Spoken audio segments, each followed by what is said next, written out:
Magandang araw mga ka-DIY, magre-repair tayo ng isang wall fan ng kapitbahay. According to him, mahina daw ang ikot. So my first impression, mahina nga ang ikot kahit number 3 na at may ugong. Ang initial kong gagawin, bubuksan ang electric fan housing motor para ma-check ang mga bushing at shafting nito. Pangalawa, check ko rin ang capacitor kung palitin na. Usually ito ang main cause ng mahinang pag-ikot.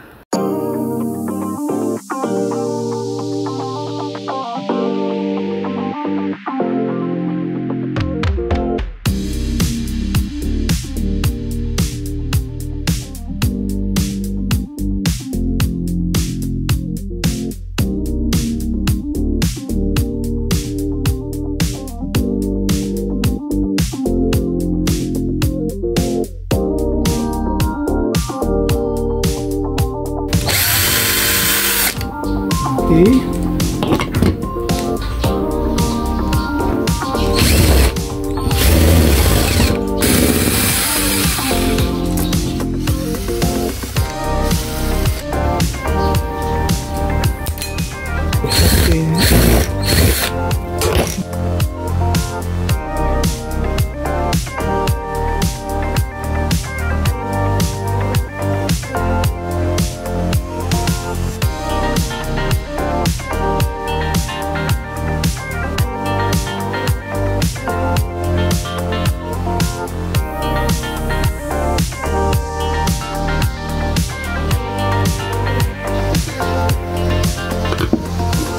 Pwede na natin lagyan ng oil dito. Pero mas maigi, buksan natin. Tingnan natin kung yung gasket niya is sabog-sabog na. Pukin natin dito.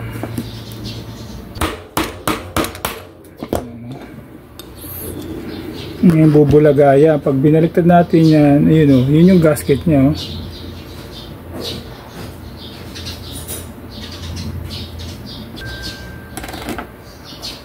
Linisin natin itong bushing.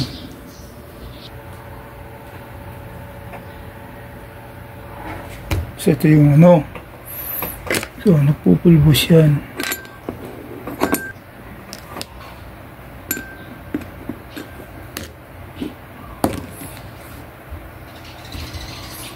Paleto.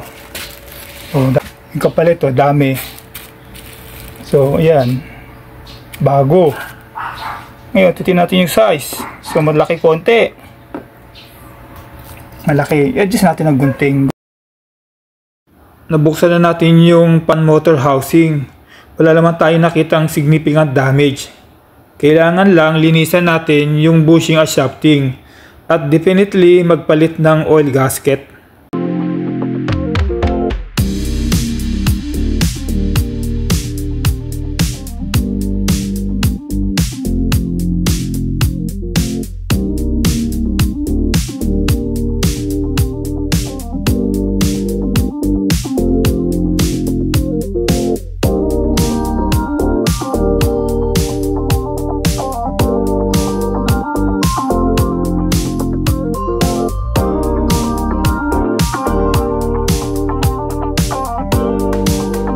So yung bilog dito sa gitna, i-adjust din natin kasi hindi siya bababa yung pinakaano. So lalakihan din natin to ganun.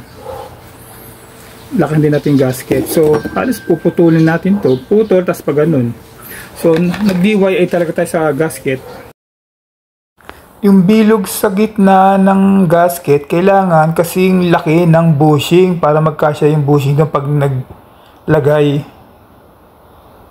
Makikita mo, lalagyan natin ng konting oil yan para magkaroon ng lubricant. Ayan o, yan yung bushing, saka yung clip, saka yung lock. So dapat eksakto siya. So kailangan gamitan natin ng Phillips para i-push konti pababa yung lock. So wag nyo ikakabit na maluwag yan. Kailangan talaga nakalock. So yun yung pinakalock niya. Ayan o, mahigpit na. So ngayon, lagyan na natin ng oil. Ang hirap.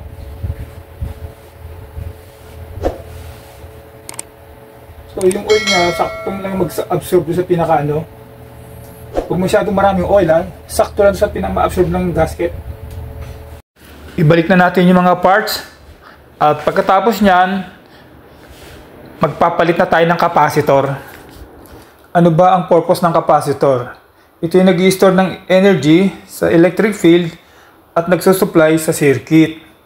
Kung bago ang capacitor, mapapansin nyo malakas ang motor ng electric fan. At kung magpapalit tayo ng capacitor, make sure na same lang ang microfarad. Kung 2 microfarad, kailangan 2 microfarad din yung ikakabit. Nasa 1 lang. Doon lang pumapalo, yung microfarad. 2. So 1. Dapat nasa 2.1 o 2.0. Mahigit siya. 2.5. Mataas siya eh.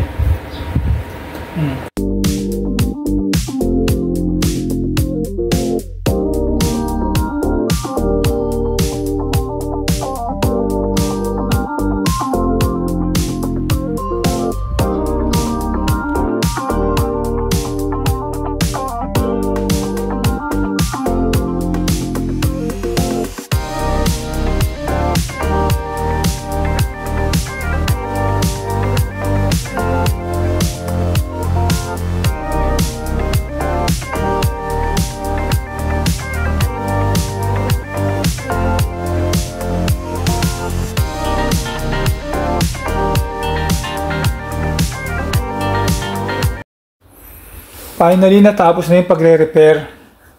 So ngayon, tingnan natin yung continuity nito. Kung pumapalo. Pag nag-switch on, kailangan may palo yan. At nag-switch off, bumababa. So far so good. Good to go. Recap lang po ng ating repair. Naglinis ng bushing at shafting. Nagpalit po ng oil gasket at ng capacitor. Naging success ang electric fan repair natin. Sobrang natutuwa yung may-ari at bumalik na yung dating lakas ng ikot ng kanyang electric fan.